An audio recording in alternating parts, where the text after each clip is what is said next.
রাসলীলার প্রথম শ্লোক শুরুতে করেছিলাম, রাসলীলার শেষ শ্লোক ব্যাখ্যা, আর এখন বলছি রাসলীলার প্রথম শ্লোক। দুমাথার দুটো শ্লোক অন্তত, মানে ইঞ্জিনের বগি আর গার্ডের বগি, এই দুটো ঠিক থাকলে ট্রেন ভালো চলবে, তাই না? ভালো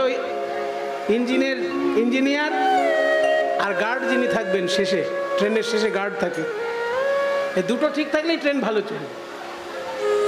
তাহলে শেষ শ্লোক আগে বলা হয়েছে, এবার প্রথম শ্লোক বলা হচ্ছে। ভগবান অপি তারাত্রি, ভগবান হয়েও তারাত্রি, সেই রাত্রিতে। কেমন রাত্রি না? শারদোৎফুল্ল মল্লিকা, শরৎকালে উৎফুল্ল মল্লিকা আদি কুসুম শোভিত রাত্রি। শরৎকালে উৎফুল্ল মল্লিকা, শরৎকালে তো উৎফুল্ল মল্লিকা দেখা যায় না, কারণ মল্লিকা বসন্তকালের ফুল। তাহলে শরৎকালে উৎফুল্ল মল্লিকা কেন বলা হলো? ওই জন্য বলছে শারদোৎফুল্ল মল্লিকা। এখানে গূঢ় রহস্য, তাত্ত্বিক ব্যাখ্যা হচ্ছে যে ভগবান শ্রীকৃষ্ণের রাসরস আস্বাদন করবেন বলে 6টি ঋতু একসঙ্গে এসে উদয় হয়েছে, তাই বসন্তকালের ফুলও শরৎকালে ফুটেছে। মানে গ্রীষ্ম, বর্ষা, শরৎ, হেমন্ত, শীত, বসন্ত, প্রত্যেকটি ঋতুরই ফুল এই রাত্রে ফুটেছে ভগবান শ্রীকৃষ্ণের রাসলীলার রস আস্বাদন করবে, ভগবানের সেবা করবে বলে। এবার বসন্ত যেহেতু ঋতুর রাজা, রাজার উল্লেখ করলে আর প্রজার উল্লেখ না করলেও চলে। অমুক জায়গায় প্রধানমন্ত্রী এসেছিল, এবার তার সঙ্গে কজন বডিগার্ড এসেছিল, সেই নামগুলো কি কেউ আর কখনো বলে?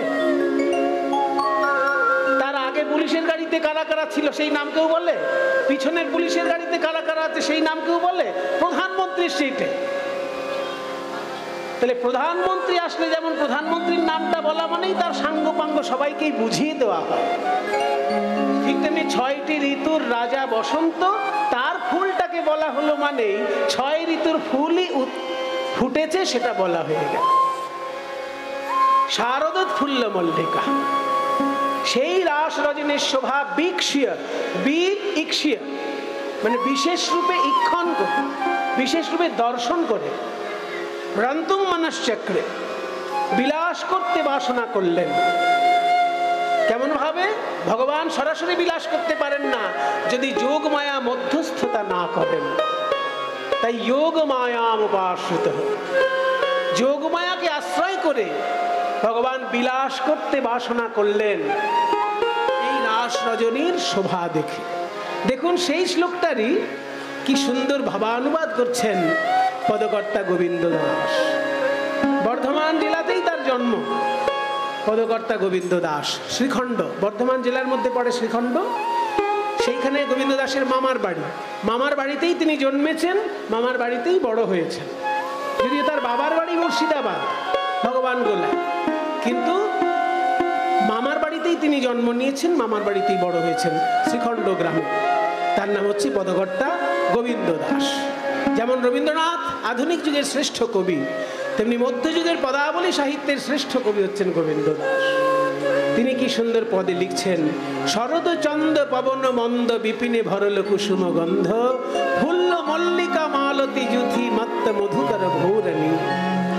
দাসের শ্লোকেরই যেন ভাবানুবাদ। শারদ শারদ চন্দ পবন শারদ চন্দ পবন শারদ চন্দ শারদ চন্দ শারদ চন্দ কিবা শারদ চন্দ্র শারদ চন্দ্র শারদ চন্দ্র শারদ মরিয়ারে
গন্ধ রে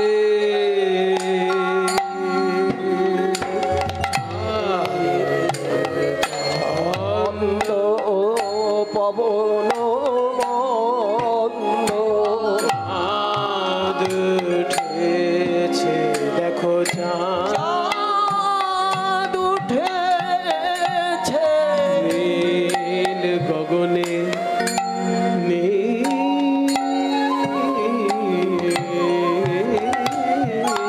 গগনে চাঁদ উঠেছে ওই নীল গগনে চাঁদ উঠেছে নীল গগনে চাঁদ উঠেছে ওই নীল গগনে চাঁদ উঠেছে দেখো তারার মালা গলায় পরে নীল গগনে চাঁদ উঠেছে কোটি তারার মালা গলায় পরে দেখো নীল গগনে চাঁদ উঠেছে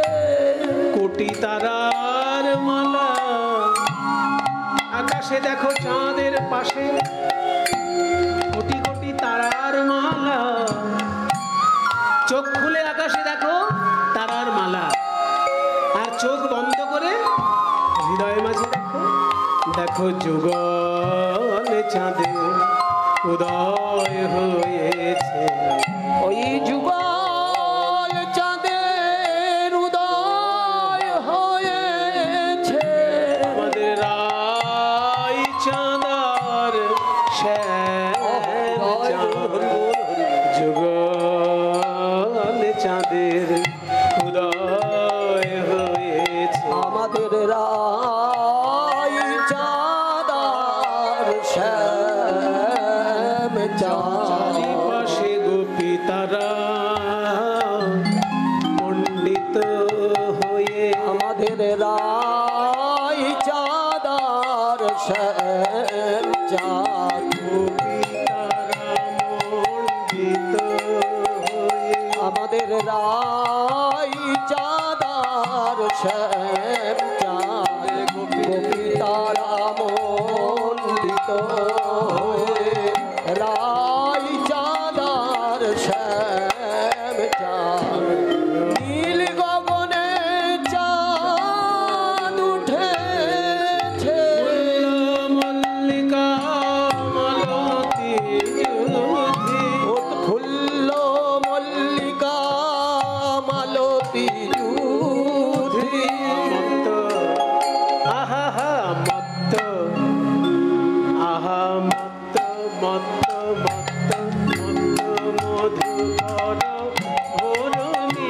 আহা মত্ত মধুকর ভরণী আহা মত্ত মধুকর ভরণী আহা মত্ত মধুকর ভরণী আহা মত্ত মধুকর ভরণী আহা মত্ত মধুকর তারা গান করে রে মত্ত তারা গান করে রে মত্ত মধুকর গান করে রে মত্ত মধুকর গান করে মত মধুকর ভরণী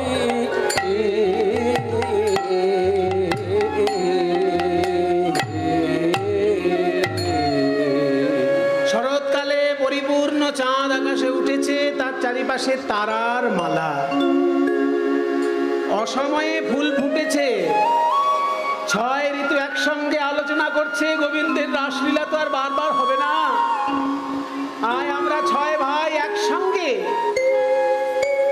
যার যা ফুল ফলের সম্ভার নিয়ে গোবিন্দ চরণ সেবা করে আসি তাই ছয় ঋতুর ফুল ফল একসঙ্গে ফুটেছে আজকে এই যে রাসলীলা রস শব্দের রসের সমাহারে হয় রাসলীলা রসানাং সমূহ ইতি রাস তাহলে কত রকমের রস নিয়ে রাসলীলা হয়েছে রস ক রকমের আছে?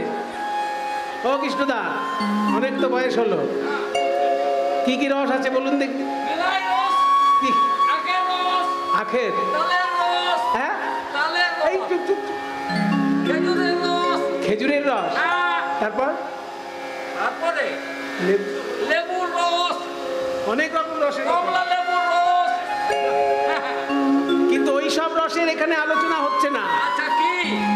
রাসলীলার যে রস, সেই রস দুই ভাগে বিভক্ত, মুখ্য রস আর গৌণ রস। মুখ্য রস হচ্ছে 5টি, গৌণ রস হচ্ছে 7টি। মুখ্য রস 5টি কি কি? শান্ত, দাস্য, সখ্য, বাৎসল্য, মধুর।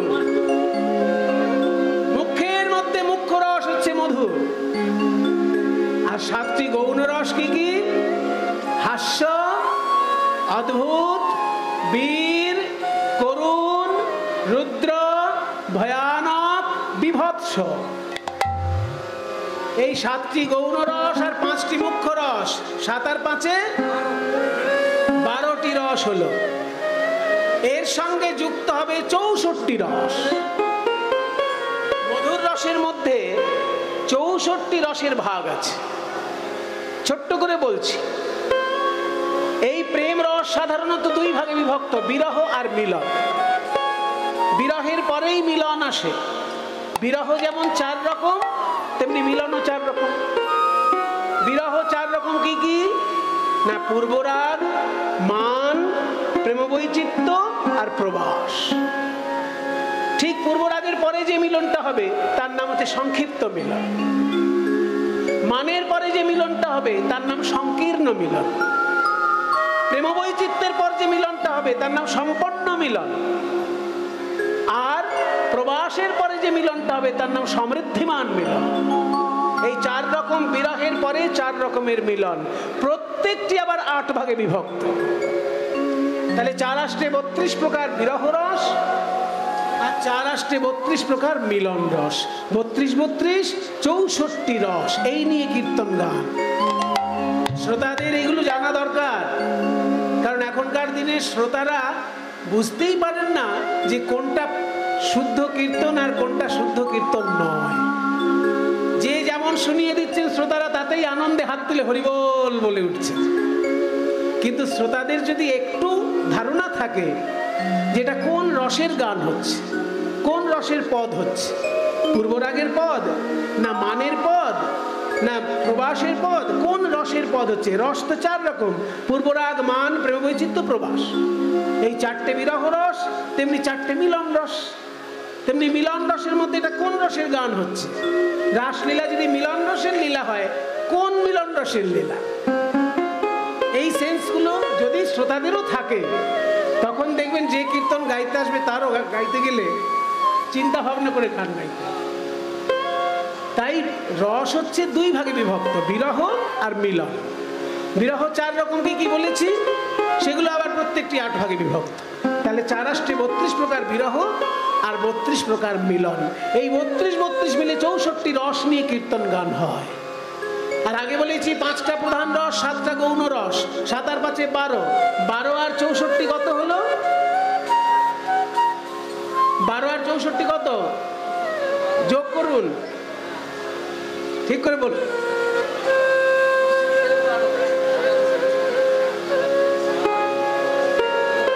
বাবারে কত গুনছে। হ্যাঁ, 7 আর 10, এদিকে 4 আর 2, হ্যাঁ 7 আর 10-এ 70 হচ্ছে, আর 4 আর 2-তে 6 হচ্ছে 76। তাহলে 76 রকমের রস হলো এই পর্যন্ত। এর সঙ্গে যুক্ত হবে 5টা ভাব, তবে গিয়ে রাস হবে। এত রকমের রসের সমন্বয়ে রাস। এর সঙ্গে 5টি ভাব যুক্ত হবে, সেগুলো কি কি? ইহার সঙ্গে মিলে যদি বিভাব অনুভাব, সাত্ত্বিক ব্যভিচারী আর সঞ্চারী ভাব। বিভাব, অনুভাব, সাত্ত্বিক ভাব, ব্যভিচারী ভাব আর সঞ্চারী ভাব, এই 76টি রসের সঙ্গে 5টি ভাব যদি যুক্ত হয়, এই সব ভাব রসের মহাসম্মিলনে মহারস রস লীলা হয় ভক্তগণ জানে। এই ৭৬ রকমের রস আর ৫ রকমের ভাব, এই মিলে হচ্ছে রস। এই রসের ভিয়ান হলে রাস। তাহলে ৭৬ আর ৫-এ কত হচ্ছে? ৭৬টা রস আর ৫টা ভাব। ৭৬ আর ৫-এ কত? ৮১। ৮১ হচ্ছে না? এবার ৮১ কথাটাকে একটু ভেঙে দিন দেখি। ৮১ ৮১ ৮১ ৮১ ৮১ ৮১। এই জগতে আমরা একাই আসি, একাই আসি। আমরা একাই আসি, একাই আসি। এই জগতে মায়ার খেলায় আমরা একাই আসি, একাই আসি। এই জগতে মায়ার খেলায় আমরা একাই আসি, একাই আসি। শ্রীকৃষ্ণ বলছেন, হে ভক্তগণ, আমি যখন রাস লীলা করি ৮১ রকমের রস সেখানে খেলা করে। ৮১ রকমের রস নিয়ে বিশ্ব ব্রহ্মাণ্ডে আমি ছাড়া আর কেউ আসতে পারে না। আমি ৮১ রস নিয়ে ৮১ রাসলীলায় আমি একা আসি। ভক্তগণ বলছে, তুমি রাসলীলায় একা আসো ৮১ রকমের রস নিয়ে, তেমনি আমরা এই সংসারের মায়ার খেলায় আমরা একাই আসি আর একা ফিরে যাই। সঙ্গে তো কেউ যাবে না গো। আমরা একা আসি আর একা ফিরে যাই, সঙ্গে তো কেউ যাবে না। আমরা একাই আসি। মা সরস্বতী আপনাদের বিদ্যার দেবী। এই বিদ্যার দেবীকে সরস্বতী। বাহ, তুমি কটা সরস্বতীকে চেনো? একজনকে। সবাই একটা সরস্বতীকে চেনে, কিন্তু সরস্বতী তিনটে। শুভ্র সরস্বতী যেটা বিদ্যার দেবী, আর একটা পারিজাত সরস্বতী যেটা স্বর্গে পুজো হয়, আর একটা নীল সরস্বতী যেটা তান্ত্রিকরা পুজো করে। সরস্বতী হচ্ছে তিনটে। ভক্তমণ্ডলী, ভক্তিমতী মায়েরা, বুঝে নেওয়া গেল তো? এইবার চলুন, সেই শুভ্র সরস্বতী সাধনা করলেন ক্ষীরোদের কুলে পদ্ম পাতার উপর। কত হাজার বছর? ১২,০০০ বৎসর। নারায়ণ এসে বললেন, দেবী ও সরস্বতী, আরে চোখে জল মুখে হাসি, ব্যাপারটা কি? কি হয়েছে তোমার? বলে, প্রভু আমি একটা জিনিসের জন্য সাধনা করছি। কি বলো? তোমায় দেবো। কি নেবে বলো? বলো কি পেলে তুমি খুশি হবে? বলো কিসের জন্য সাধনা? প্রভু আমি যেটা চাইবো সবার সামনে বলা যাবে না তো, আমি আস্তে করে বলবো। হ্যাঁ বলো কি নেবে? সরস্বতী বলছে, প্রভু জীবনে আমার অনেক দিনের ইচ্ছা তোমার অধরামৃত, অর্থাৎ তোমার বদনে আমি একটা চুম্বন পেতে চাই। ইস, সম্ভব নয়। কেন সম্ভব নয়? শোনো, আমার ঘরে স্ত্রী আছে, আমার লক্ষ্মী। লক্ষ্মী যদি জানতে পারে না, আমাকে আর ঘরে ঢুকতে দেবে না। সবারই তো ভয় আছে, বাড়ির লোককে সবাই ভয় করে। কি হাসছো? নারীকে সবাই ভয় করে, এটা জেনে রাখো। সে যত বড় বীর পুরুষ হোক,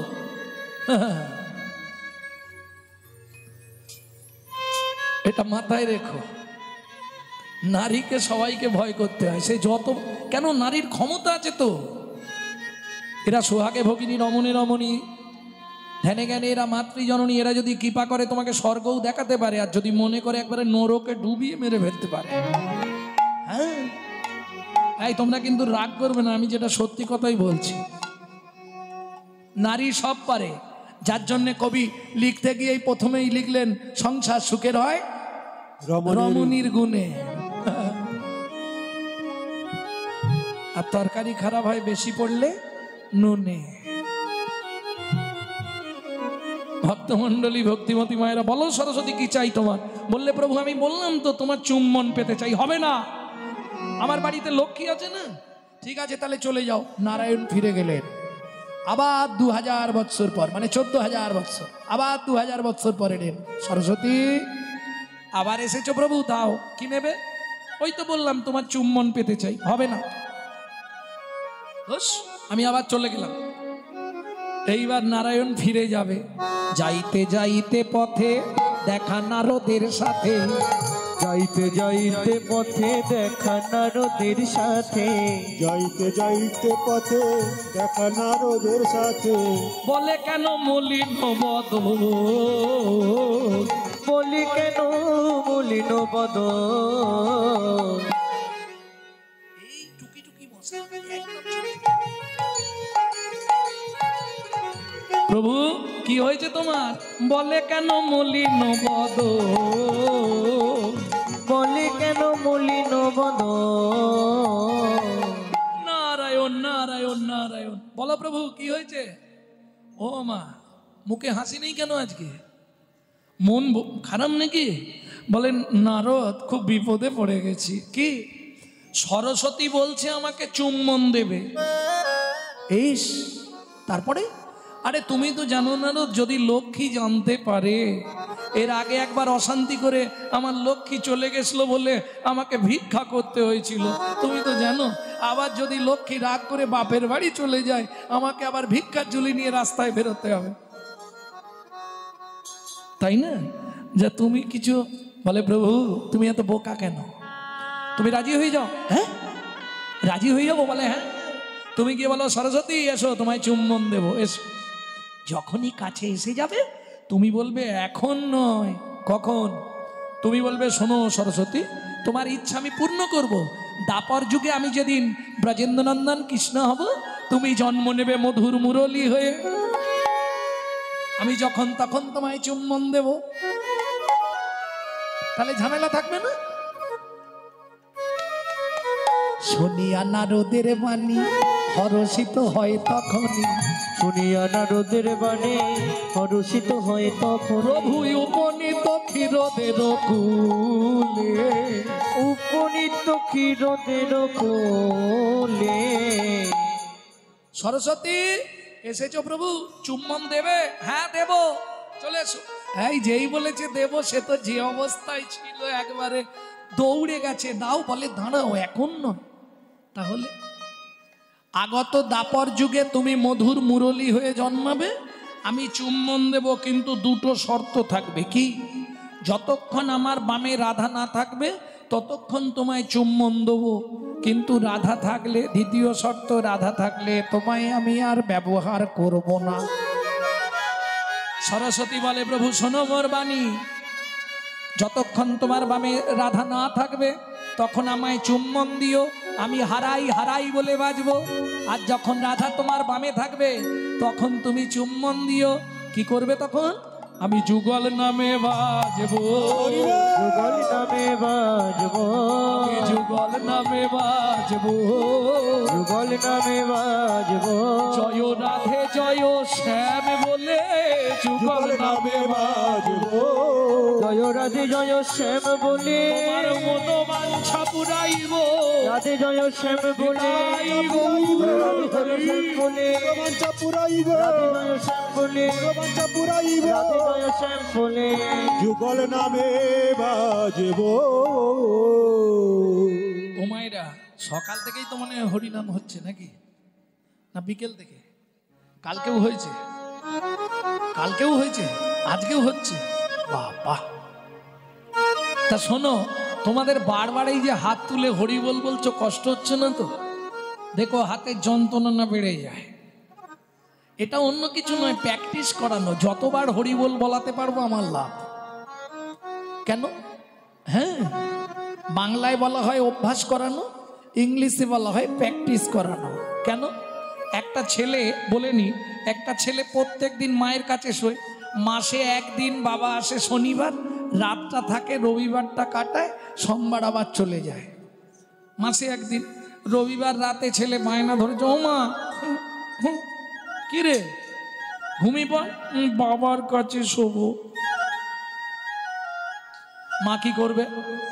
খোকা বাবা একটা দুটো দিন এসেছে, তুই আমার কাছে ঘুমা, আমি এই মাথায় কুটুকুটু করে দেবো, পা টিপে দেবো, বাবার কাছে শোবো।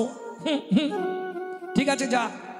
গভীর রাত্রি বাবার কাছে শুয়েছিল ছেলেটা, গভীর রাত্রে এক লাথি মেরে বাবাকে খাট থেকে নিচে ফেলে দিয়ে বলে উঠলো গো। বাবা একবারে নিচে, বেচো কি রে, কি মারলি? বাবা আমি তো বলে লাথি মারছিল। মানুষ অভ্যাসের দাস। এই যে বারবার তোমরা হাত তুলে হরি বল বলছো, রিজার্ভেশন করাই থাকছে, যাবার আগে শুধু টিকিটটা কনফার্ম করে নেওয়া। একবার যদি জিভ হড়কে বেরিয়ে যায় হরে বল, ব্যাস হয়ে গেল।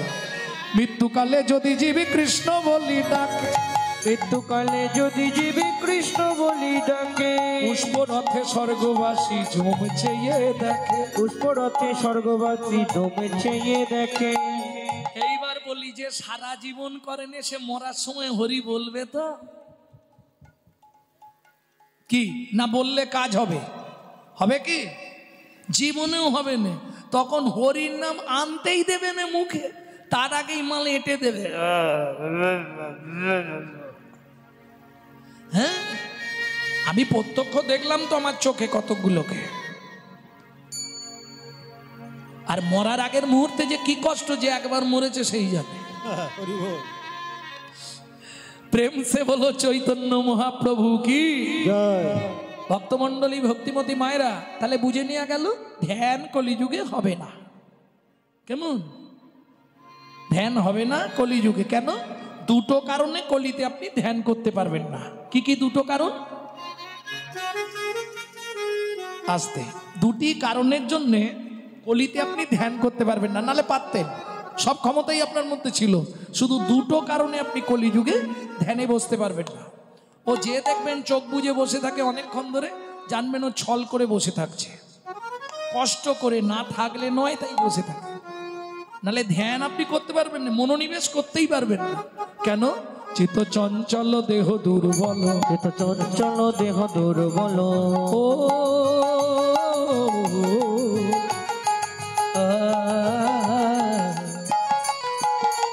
চিত্ত চঞ্চল দেহ দুর্বল, চিত্ত চঞ্চল দেহ দুর্বল। ধ্যান হবে না কলিকালে, ধ্যান হবে না কলিকালে, ধ্যান হবে না কলিকালে, ধ্যান হবে না কলিকালে। চিত্ত চঞ্চল দেহ দুর্বল, চঞ্চল দেহ দুর্বল। চিত্ত চঞ্চল দেহ দুর্বল।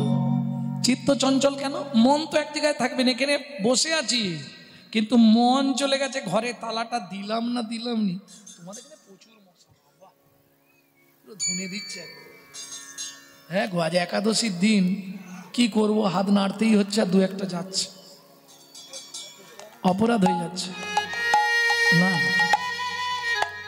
জয় রাধে। একাদশীর দিন তো জীব হত্যা হয়ে যাচ্ছে, হাত পা নাড়ছি, দু একটা যাচ্ছে, কিছু মনে করবেন না। হ্যাঁ, যারা এর কথা নিয়ে গিয়ে ওর বাড়ি পৌঁছে দেয়, ওর কথা এনে এর বাড়ি পৌঁছে দিয়ে ঝগড়া বাঁধিয়ে দেয়, তাদের মশা জন্ম হয়। অতএব বইটা মনে হয় আপনাদের এখানটায় বেশি হয়। সত্যি কথা বলে দিলাম, এ তো বলাই আছে। বা আবার বলতে হবে, আজকে আমাকে যে দাদা বায়না করেছে বলে দিয়েছে, এইটা বলতেই হবে। হ্যাঁ, কোন পাপ করলে কি হয় ওটা পরে বলবো লীলায় গিয়ে। এখন গৌরচন্দ্রিকা শেষ করি। প্রথম লাইন কি ছিল? তাহলে ধ্যান হবে না। কৃতযাধ্যায়াদ বিষ্ণু ত্রেতায়াং যজতমাখৈ, যদি যজ্ঞ করব মনে করি হবে কি কলিযুগে? এখন হচ্ছে অনেক জায়গায় দেখবেন বড় বড় যজ্ঞ করছে, কিন্তু ওগুলো বেকার। কলিতে যজ্ঞ নিষিদ্ধ। মহাপ্রভু শ্রীমুখে বলেছে, যাগ যজ্ঞ, যাগ যজ্ঞ, যাগ যজ্ঞ, যাগ যজ্ঞ, যাগ যজ্ঞ, যাগ। যোগ্য চলে যাক। কেন? অরিজিনাল কিছু তো পাবেন না। যে ঘিটা কিনবেন অরিজিনাল 1200 টাকা কেজি, আপনি দোকানে গিয়ে বলবেন না না পোড়াবার ঘিটা দিন, 100 টাকায় 1 কিলো। ও তো কেরোসিন তেল পাই আর ডালদা, তাহলে অরিজিনাল মাল পাবেন না। এইবার বলি, তাহলে যে যজমান যজ্ঞ করবে সেও ঠিক নেই, আর যে পুরোহিত যজ্ঞ করবে সেও ঠিক নেই। কেন? বেশিরভাগ পুরোহিতরা অখাদ্য কুখাদ্য খায়। হ্যাঁ, আহার শুদ্ধি না হলে চিত্ত শুদ্ধি হয় না, চিত্ত শুদ্ধি না হলে মন প্রবৃত্ত হয় না, মন প্রবৃত্ত না হলে তার মুখের মন্ত্র কোনোদিন ভালো হবে না। আর এটা জেনে রাখুন, অনেকে জানে না, ভাবে মুখার্জি, ব্যানার্জি, চক্রবর্তী, চ্যাটার্জি ওই ফ্যামিলিতে জন্মালেই ব্রাহ্মণ, আর কেউ ব্রাহ্মণ হতে পারবে না। এটা মিথ্যে কথা। যদিও আমি ব্রাহ্মণ, কিন্তু এগুলো বলে দেয়া মানে আপনারা জেনে যাবেন, এই জন্য জানিয়ে দিচ্ছি। শুনে নিন, আমি ব্রাহ্মণ বংশে জন্মগ্রহণ করে যদি ভূতের কাম করি, আমি ব্রাহ্মণ থাকবো কি? 9টা গুণ তোমার মধ্যে থাকতে হবে। সে তুমি মুচির ছেলে হলেও শাস্ত্রে তোমাকে ব্রাহ্মণ বলে বর্ণনা দিচ্ছে। কেন? মাতৃবৎ পরদারেষু পরদব্যেষু লোষ্টবৎ আত্মবৎ সর্বভূতেষু যমান্যতে সপণ্ডিত। বুঝে নেওয়া গেল? বোঝা গেল নি? তাহলে আর একটা বলবো, কিঙ্কুলেন বিশালেন গুণহীনস্তি জোনরা অকুলিন শাস্তজ্ঞ দৈব তৈরপি পূজ্যতে। তাও বুঝতে পারো? বলে কিচ্ছু বুঝতে পারিনি। কি হলো তাহলে বলে? মাতৃবৎ পরদারেষু, নারীকে মাতৃজ্ঞান, পরের দ্রব্য। যাই নারকেল তলা দিয়ে যাচ্ছি, নারকেল পড়ে আছে অপরের, গুড়ি নিয়ে ঘর চলে গেলাম। আমি ভাবলাম কেউ তো নেই, যাক সুবিধা হলো, একটা নারকেল এখন 50 টাকা, কিন্তু ক্যামেরা চলছে, এটা জেনে রাখো। ক্যামেরা চলছে। নারকেল চুরি করলে কি হয় জানো? অন্ধ হয়ে যেতে হয় পরজন্মে। নারকেলের চোখ আছে না, চোখ চুরি করা হলো, তুমি অন্ধ হতে পারো। তাহলে মাতৃবৎ পরদারেষু পরদ্রব্যেষু লোষ্টবৎ আত্মবৎ সর্বভূতেষু। প্রত্যেকটা জীবের মধ্যে আত্মা আছে, তাকে সম্মান করতে শেখো। হয়তো ভগবান তোমাকে একটা জায়গা করে দিয়েছে, তুমি অনেক ওপরে আছো, তা বলে এই নয় তুমি মানুষকে সম্মান দেবে না। প্রত্যেকটা মানুষের মধ্যে তার আগমন আছে, প্রত্যেকটা মানুষের কৃষ্ণের অধিষ্ঠান জেনে তাকে সম্মান করার চেষ্টা করো। মাতৃবৎ পরদারেষু পরদ্রব্যেষু লোষ্টবৎ আত্মবৎ সর্বভূতেষু যমান্যতে। এই মান জ্ঞান যার আছে, সেই হলো পৃথিবীর মধ্যে সর্বশ্রেষ্ঠ পণ্ডিত। বুঝে নিলেন? দ্বিতীয়টা কি বললাম? কিংকুলেন বিশালেন গুণহীনস্তি যৌনরা। বাপের নাম ছিল, দাদুর নাম ছিল, সেই বংশের ছেলে আমি। না না, আমার কথা বলছি নি, মানে এক একজন আছে, ভাববেন না আমার কথা বলছি।